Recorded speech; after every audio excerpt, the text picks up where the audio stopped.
Hi,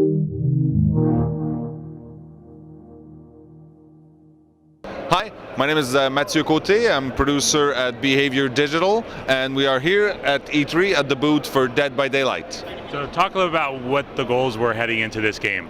Well, the goal when we created this game was to have a really cool 4v1 asymmetrical multiplayer game, something that we would be excited to play.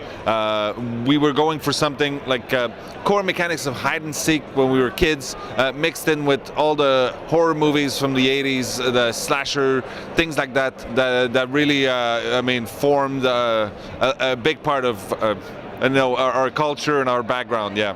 We'll talk a little about the premise of the game and what people are doing. So 4v1, 4 survivors trying to escape a weird nightmare world, and one killer that's there to try to whack them over the head, hunt them down, put them on meat hooks, let them be sacrificed to whatever malevolent entity is creating this place and putting them in this situation over and over again. So what's the killer's name that's right behind you? Is he right behind me again? That guy is the Trapper. He's my buddy, right?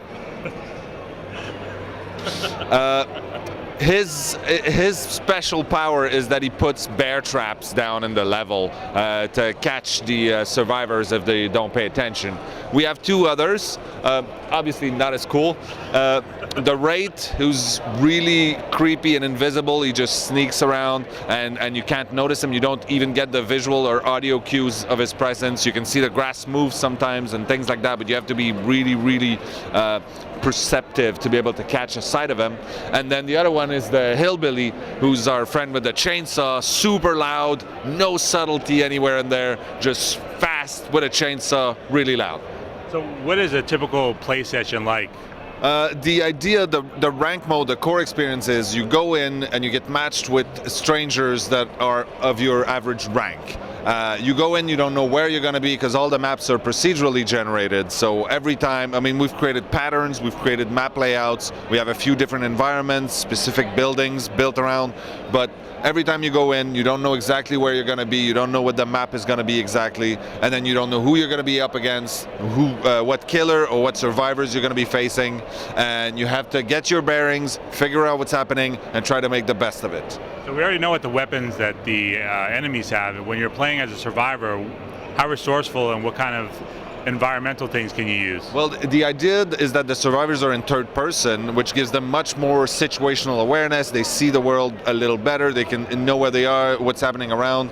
Sometimes it's just more to worry about, really, and they have to be super sneaky. We give them tools that they can either find in the level, like toolkits, medkits, flashlights, maps, things like that, or they can get them through the progression system. So through the progression system you can get perks, add-ons for the items, offerings, which are essentially tokens you can burn before a game to change the way the game is going to be set up.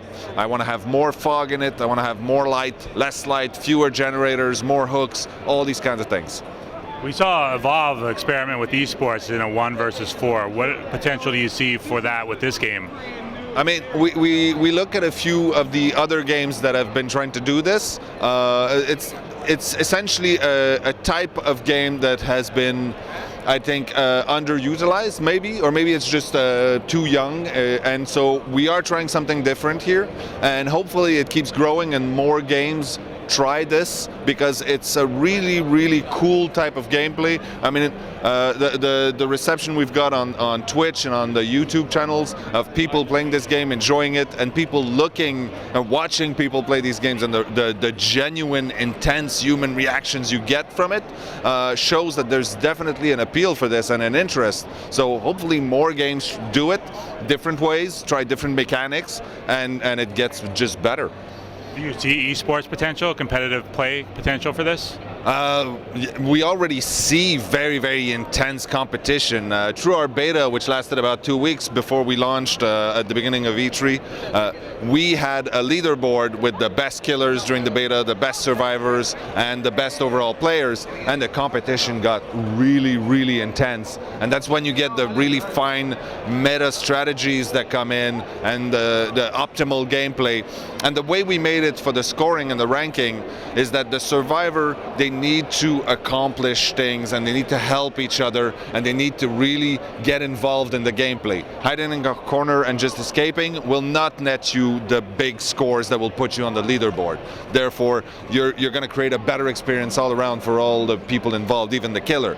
And for the killer, we reward you for playing with your food, for essentially creating the best possible horror moments, stressful experience for the survivors. So cunning things, hunting, terrifying people, and putting them on, sacrificing them. So all these things, if you just go in and murder everybody really quickly, you're not going to get as much point. I mean, it's still a victory, but if you really want to milk it and max it, you're going to have to be there and create a super intense experience.